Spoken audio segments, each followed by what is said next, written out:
ஜெர்மனியில் உங்கள் நண்பன் கோபரா ஞானம் நாகரிக நங்கிற்கும் ஆடவருக்கும் ஏற்ற நவீன ரக புடவைகளை ஜெர்மனியில் நாள்தோறும் அறிமுகம் செய்யும் கோபரா ஞானம் ஸ்தாபனத்தில் தரமான ஆடை திணுசுகளை எப்பொழுதும் மலிவு விலைகளில் பெற்றுக் கொள்ளலாம் என்பதை மறந்து விடாதீர்கள். கோபரா ஞானம் டாட்மண்ட்.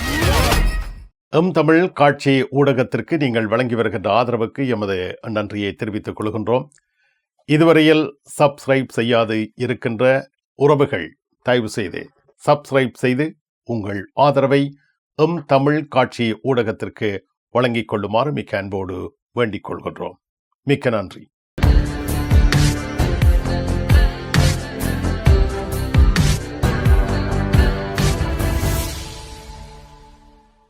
ஜெர்மனி செய்திகள்.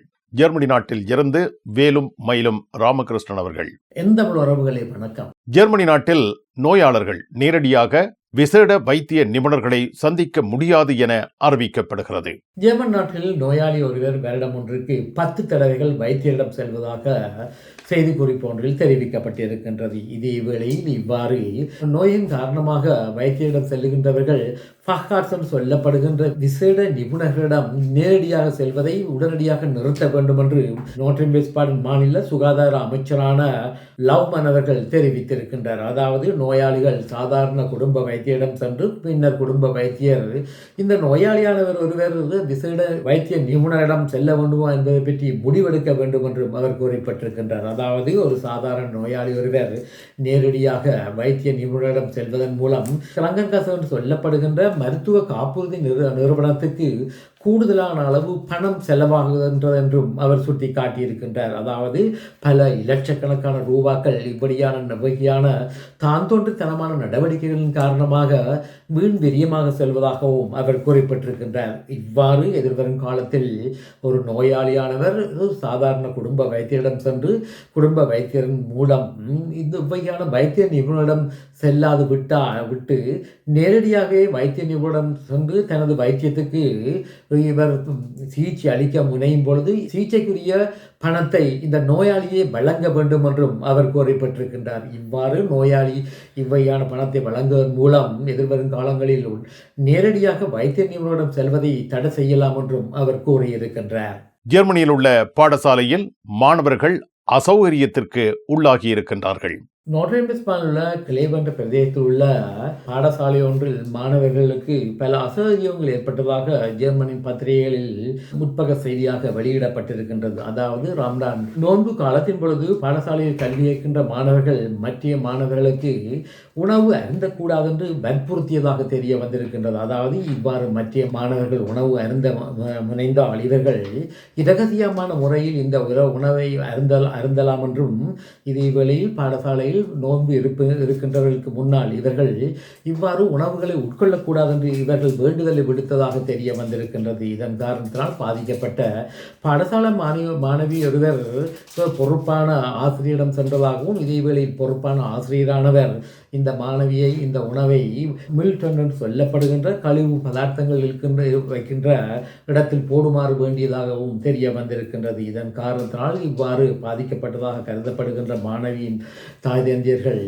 பெர்சியக் ரெகியர் சொல்லப்படுகின்ற கல்வி திணைக்களத்திடம் இது சம்பந்தமான முறைப்பாடை மேற்கொண்டதாகவும் இதன் காரணத்தினால் கல்வி திணைக்களமானது தற்பொழுது சிற்று நிறுவனத்தின் மூலம் சில வேண்டுதலை விடுத்துள்ளதாக தெரிவிக்கப்பட்டிருக்கின்றது. இது இவ்வாறு இருக்க வேளையில் பாடசாலை மாணவர்களுடைய கல்வி நிலையானது மிகவும் பின்தங்கிய நிலையில் உள்ளதாக ஒரு ஆய்வு தெரிவிக்கின்றது. அதாவது வேளையில் கிம்னாசியம் என்று சொல்லப்படுகின்ற பாடசாலைக்கு செல்கின்ற மாணவர்களுக்கு புகுமுக தேர்வு நடத்தப்பட்டதாகவும் இந்த புகுமுக தேர்வின் பொழுது குறிப்பிடத்தக்க மாணவர்களே இவ்வாறு கிம்னாசியம் என்று சொல்லப்படுகின்ற உயர் கல்வியை கற்கக்கூடிய நிலையில் இருந்ததாகவும் தெரிய வந்திருக்கின்றது. டோட்முண்டில் ராஜமுத்திரை SK சில்க்ஸ் பாரடைஸ். உங்களுக்கு பிடித்தமான ஆடைகள் அனைத்தும் மாபெரும் மலிவு விற்பனை. ஒவ்வொரு சனிக்கிழமையும் அதிவிசேட மலிவு விற்பனை. விஜயம் செய்யுங்கள் SK silks Paradise Dortmund. Germany நாட்டில் அகதி நிலை நிராகரிக்கப்பட்ட 22,000க்கும் மேற்பட்டவர்கள் நாடு கடத்தப்பட்டுள்ளனர். ஜெர்மனியின் தற்போதைய உள்ளூராட்சி அமைச்சரான அலெக்சாண்டர் டோப்ரிங் அவர்கள் ஜெர்மன் நாட்டுக்கு வந்து அகதிவிண்ணப்பை மேற்கொண்டு இந்த அகதிவிண்ணப்பம் முற்றாக நிராகரிக்கப்பட்ட நிலையில் இவ்வாறு நிராகரிக்கப்பட்ட அகதிகளை தமது சொந்த நாட்டுக்கு அனுப்புவதற்குரிய துரித நடவடிக்கைகளை மேற்கொண்டு வருகின்ற நிலையில் கடந்த ஆண்டு ஜெர்மன் நாட்டிலிருந்து இவ்வாறு அகதிவிண்ணப்பம் மேற்கொண்டு நிராகரிக்கப்பட்டவர்களில் எவ்வகையானவர்கள் ஜெர்மன் நாட்டிலிருந்து அவர்களது சொந்த நாட்டுக்கு திருப்பி அனுப்பப்பட்டார்கள் என்பது பற்றி ஜெர்மனியின் அகதிகளுக்கான சமஷ்டி அலுவலகமானது செய்தியில் இவ்வகையான எண்ணிக்கையை தெரிவித்திருக்கின்றது. அதாவது கடந்த ஆண்டு மொத்தமாக 22,787 பேர் ஜெர்மன் நாட்டை விட்டு அவர்களது சொந்த நாட்டுக்கு திருப்பி அனுப்பி வைக்கப்பட்டதாகவும் இந்த செய்தியில் தெரிவிக்கப்பட்டுள்ளது. இதே வேளையில் 32,855 இவ்வகையான நாடு கடத்தல் முயற்சியானது தோல்வியில் முடிவடைந்ததாகவும் தெரிவிக்கப்பட்டிருக்கின்றது. அதாவது சமஷ்டி போலீசாரிடம் மாநில போலீசார் 21,341 பேரை ஒப்படைக்க முடியாத துப்பாக்கிய நிலை ஏற்பட்டதாகவும் இந்த செய்தியில் குறிப்பிடப்பட்டுள்ளது. இதே வேளையில் 11,184 இவ்வகையான விமான பறப்புகள் இடையில் ரத்து செய்யப்பட்டதாகவும் 1,593 பேரை விமான நிலையத்தில் வைத்து விமானங்களின் ஊடாக அவர்களது சொந்த நாட்டுக்கு திருப்பி அனுப்புவதற்கு மேற்கொண்ட முயற்சியானது தோல்வியில் முடிவடைந்ததாகவும் இந்த குறிப்பில் தெரிவிக்கப்பட்டிருக்கின்றது. இது இவ்வாறு இருக்க தற்போதைய ஜெர்மனியின் உள்ளூராட்சி அமைச்சரான அலெக்சாண்டர் டோப்ரிங் அவர்கள் ஜெர்மன் நாட்டிற்கு வந்து அகதி விண்ணப்பம் மேற்கொண்டவர்களுக்கும் ஜெர்மன் நாட்டு மொழி கல்வியை மேற்கொள்வதற்கு சில ஊக்குவிப்பு நிதியுதவி திட்டம் ஒன்றை மேற்கொண்டிருந்தார். இதே வேளையில் தற்பொழுது முண்டசம் இமிகிரேஷன் புலிக்லிங்கன் சொல்லப்படுகின்ற சமஷ்டி அலுவலகத்துக்கு சுற்றி நிறுவனத்தின் மூலம் இவ்வாறு ஜெர்மன் நாட்டில் அகதி விண்ணப்பம் மேற்கொண்டு இந்த அகதி விண்ணப்பமானது முற்றாக முடிவெடுக்கப்படாத நிலையில் உள்ளவர்கள் இந்த நாட்டில் ஜெர்மன் கல்வியை மேற்கொள்வதற்கு அரசாங்கமானது நிதி உதவியை வழங்கக்கூடாது என்று இவர் வேண்டுதல் விடுத்துள்ளதாக தெரிவிக்கப்பட்டிருக்கின்றது. இந்த வேண்டுதலின் பிரகாரம் தற்பொழுது அகதி நிலையில் உள்ளவர்களுக்கு இவ்வாறு மொழிக்கல்வியை மேற்கொள்வதற்கான நிதியுதவி இடைநிறுத்தப்பட்டதாக தெரிய வந்திருக்கின்றது. இதே வேளையில் சிறிய நாட்டிலிருந்து ஜெர்மன் நாட்டிற்கு வந்து அகதி விண்ணப்பம் மேற்கொண்டு அது மனிதாயமான அடிப்படையில் பதிவிட விசாவை பெற்றவர்களை குறிப்பாக உயர் கல்வியை பெற்று உயர்நிலையில் உள்ளவர்களை அனுப்பக்கூடாது என்றும் சாதாரணமான நிலையில் உள்ளவர்களை அவர்களது சொந்த நாட்டுக்கு திருப்பி அனுப்புவதற்கு ஜெர்மன் அரசாங்கமானது ஊக்குவிப்பு நிதியை கூடுதலான அளவு வழங்க வேண்டும் என்றும் அவர் கூறப்பட்டிருக்கின்றார். இனி உலக செய்திகள். அமெரிக்கா மற்றும் இஸ்ரேலானது மீண்டும் ஈரான் மீது பாரிய தாக்குதலை நடத்தியதாக தெரிய வந்திருக்கின்றது. அதாவது இஸ்ரேலிய வான்படையினர் தெஹ்ரானில் உள்ள விமான நிலையத்தின் மீது மூர்க்கத்தனமான தாக்குதல் நடத்தியதாகவும் இந்த தாக்குதலின் விளைவாக தெஹ்ரானின் விமான நிலையமானது பற்றி எரிவதாகவும் அங்கிருந்து வரும் செய்திகள் தெரிவிக்கின்றன. இது இவ்வாறு இருக்க இஸ்ரேலானது ஈரானுடைய எண்ணெய் தாங்கிகள் மீது பாரிய தாக்குதலை மேற்கொண்டதாகவும் 50க்கும் மேற்பட்ட இவ்வகையான எண்ணெய் தாங்கிகள் மீது மேற்கொண்ட தாக்குதலின் காரணமாக எண்ணெய் தாங்கிகள் இப்பொழுது எரிந்த நிலையில் இருப்பதாகவும் செய்திகளில் கூறப்பட்டிருக்கின்றது. இவ்வாறு அமெரிக்கா மற்றும் இஸ்ரேலானது ஈரான் மீது பாரிய தாக்குதலை மேற்கொண்டிருக்கின்ற நிலையில் ஈரானுடைய ரெவல்யூஷன் கார்ட் என்று சொல்லப்படுகின்ற புரட்சிகர இராணுவ பிரிவினர் மீண்டும் துபாய் மீது ஏவுகணை தாக்குதல் ஒன்றை மேற்கொண்டதாக தெரிய வந்திருக்கின்றது. இதற்கு முன்னர் ஈரானுடைய அதிபர் பெஷ்கான் அவர்கள் முன்னைய காலங்களில் ஈரானில் இருந்து அண்டைய வளைகுடா நாடுகள் மீது நடத்தப்பட்ட தாக்குதலுக்கு மன்னிப்பு கேட்டிருந்தார். இவ்வாறு மன்னிப்பு கேட்டதற்கு ஹாட்லைன் என்று சொல்லப்படுகின்ற ஈரானுடைய கடும்போக்கு அரசியல்வாதிகள் பெஸ்கான் மீது கடுமையான கண்டனத்தை எழுப்பியுள்ளதாக தெரிவிக்கப்பட்டிருக்கின்றது. அதாவது இவ்வாறு இவர் மன்னிப்பு கேட்டது மிகவும் கேவலமான விடயம் என்று இவர்கள் சுட்டிக்காட்டியதாக தெரிய வந்திருக்கின்றது. கடந்த வாரம் அமெரிக்காவானது ஈரான் நாட்டுக்கு சேர்ந்த சொந்தமான கடற்படை சொந்தமான போர்க்கப்பல் ஒன்றை நீர்மூழ்கி தாக்குதல் மூலம் தகர்த்து எறிந்திருந்தது. இதே வேளையில் மற்றுமோர் ஈரானுக்கு சொந்தமான கடற்படை கப்பல் ஒன்று இலங்கையில் இப்பொழுது பாதுகாப்பாக நிலைநிறுத்தப்பட்டிருக்கின்றது. இதே வேளையில் பல நூற்றுக்கணக்கான மாலுமிகளுக்கும் இலங்கை அரசாங்கமானது தற்காலிகமான ஆடைக்களம் கொடுத்திருக்கின்றது.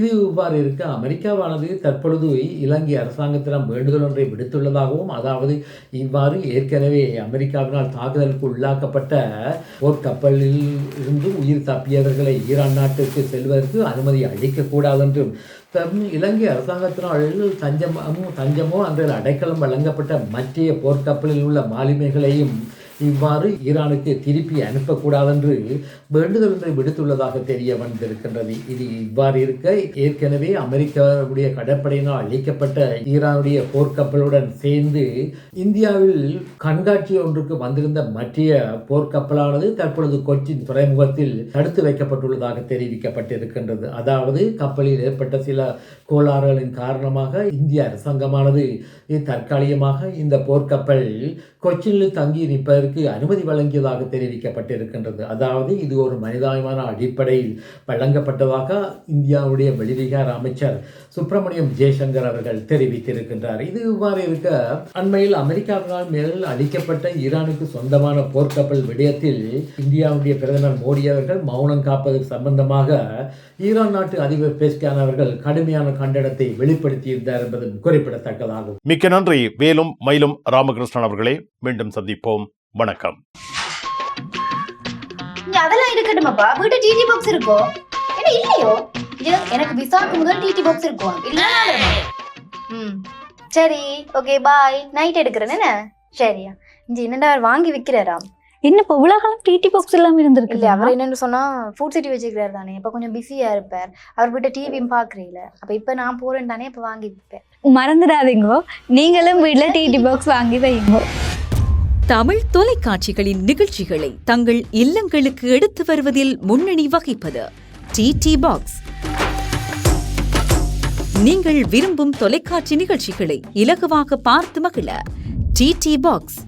விவரங்களுக்கு 0049 1630 00 78 00.